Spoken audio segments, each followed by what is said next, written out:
I was seriously going to start a revolution against the weather if we had another day of storms. The first day it was fine, I got a lot of housework done. And the second day it was still pretty cool. I finished up that article and I sent it off to the magazine. The third day, it was starting to get old. But we had some good thunder that shook the windows. And that was cool. The fourth day though, that's what's breaking me. I groaned as I leaned back on my chair, trying to glean some inspiration from the ceiling. But like always, it had none. I looked out onto the street, watching the water rush down the sides of the road, flooding the sidewalks and my front lawn. It was going to be a bitch to mow that later. Still confirmed my fears, going outside was not going to happen, unless I started bleeding from my eyeballs and I needed to go to the hospital. I closed the nearly empty Word document and I started scrolling through Facebook. After reading maybe 3 or 4 clickbait articles, I got the ping of a message. Thank God it wasn't my mother. Just my sister Carolina. Hey, how you holding up? I glared daggers at the rain outside before I responded. About to die of cabin fever. Some storm last night, right? Oh God, yeah. Lucille didn't sleep a wink. And when I did finally get her to sleep, she woke up after an hour later screaming. She says she saw something falling from the roof. That's the last time I tell her a story about the thunder being God and the angels bowling. I chuckled. That old one. It kept me from sobbing whenever it stormed. My sister was relieving my boredom already. Poor kid. Give her hugs from Auntie Emma. I will once she gets up from her nap. Just the thought of my niece made my day brighter. Even looking outside wasn't as bad anymore. It's still not great though. It was pouring buckets. Hold on a second. Was someone out there? I got up from my computer and I walked to the window, thinking it was maybe someone taking their garbage to the road or taking their dog for a walk. But it was a woman.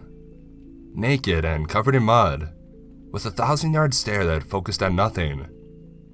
Jesus Christ. I ran out the door so fast I didn't even have time to close it. No time to worry about mittens and muddy getting out now. The rain was like ice down the back of my shirt, but I ran down to the street and to the woman's side. Hey! I took hold of her arm. She didn't look at me, but she did stop walking. Are you okay? Holy shit. She was freezing cold, and I don't know how she wasn't shivering. What's your name? It was like talking to a mannequin. A blonde mannequin. Shit, what to do? First things first, get her inside, get her dressed, try to call 911. Hey, miss.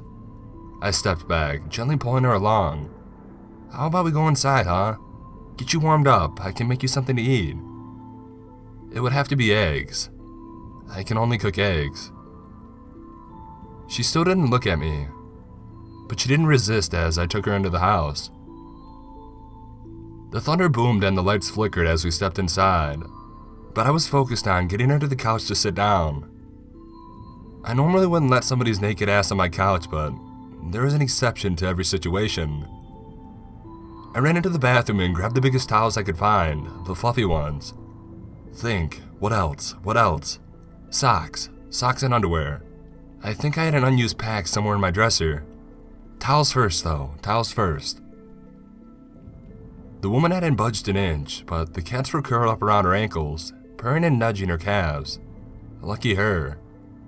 They normally don't like strangers, I said as I rested the first towel around her shoulders.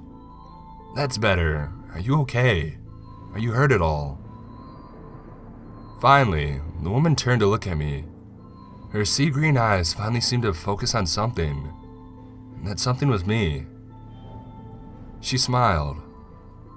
I'm okay now, thank you. This is nice.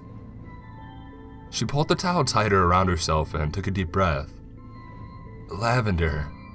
I love lavender. It smells like my father's garden.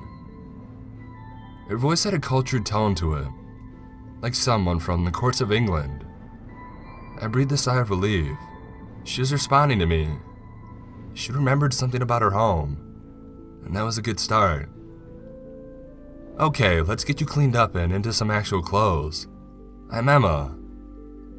Abigail. My name is Abigail. I refused to leave Abigail alone in my bathroom. I still had some high-dose pain medication stashed someplace from my back surgery, and I didn't know if she was a druggie.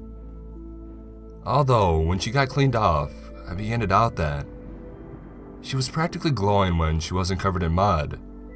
No marks on her arms, and her skin was flawless. And although she was a little thin, she was by no means starving to death. When she turned around to get the shampoo bottle, though, I found something I hoped I wouldn't. Someone or something had skinned the flesh from between her shoulder blades, leaving it raw and scabbed over. I blurted out, "Jesus, you're back!" Abigail flinched at my voice before looking as best as she could at her injuries. Right. Her shoulders sagged as tears started to form. I promise it isn't as bad as it looks. Don't be scared, Emma. Whatever this girl had been through kicked my protection instincts into high gear. I nearly stepped into the shower to give her a hug, but I doubted it would be welcomed. Plus, naked hugs are a wee bit awkward for everybody involved. I gave her one of my old paint shirts and sweatpants. And like I thought, I did have some unused socks and underwear. You'll never know when you need some things like that. I guided her back to the couch.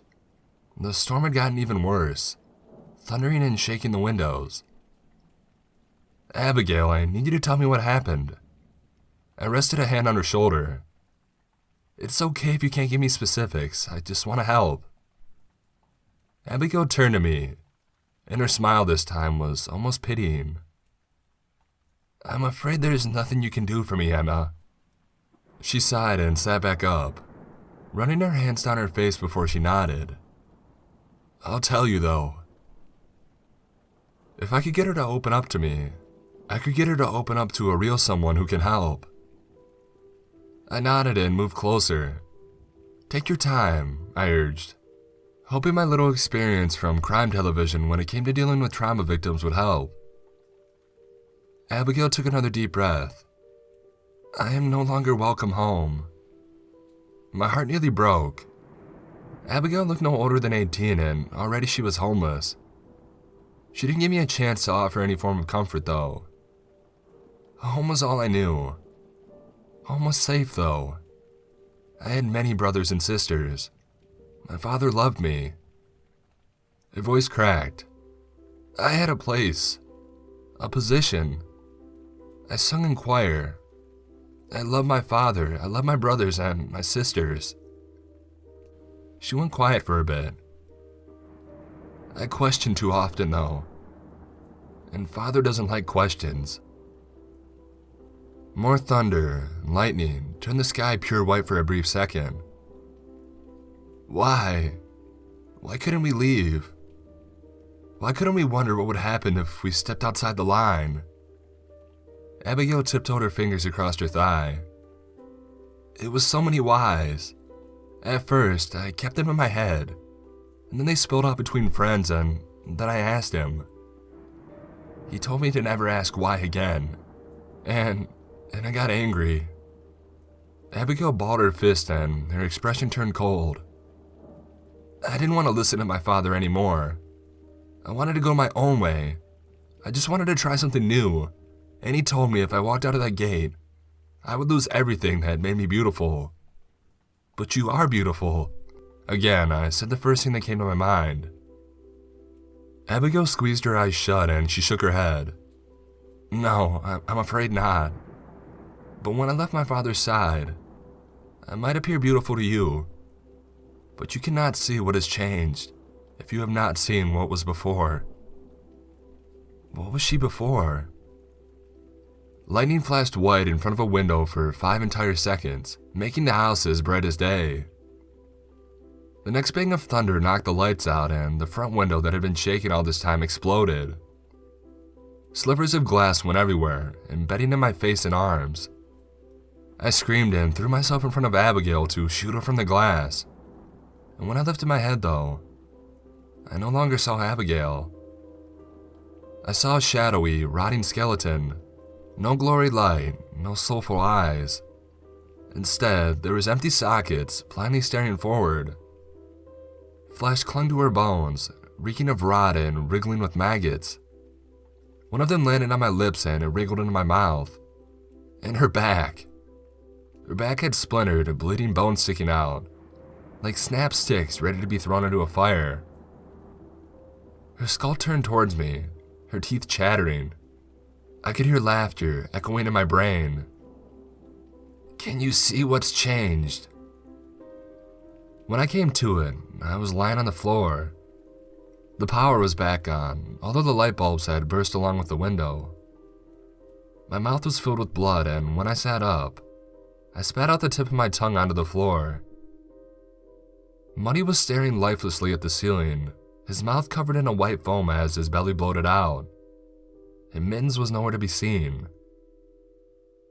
Abigail stood at the doorway, looking at the sky. The storm had stopped. She turned back at me, her face back to the beauty it was before. Goodbye, Emma. For this, I offer one piece of advice. Maybe sometimes, asking why is more trouble than it's worth. And she walked outside. I got up and I watched her go down the street, turning right onto Honeydew Lane. And like the storm, she was gone. I collapsed to my knees as Mittens rubbed up against me, purring loudly. She dropped something onto my lap and I burst into tears. It was a maggot, still squirming, with a white downy feather stuck to its swollen body.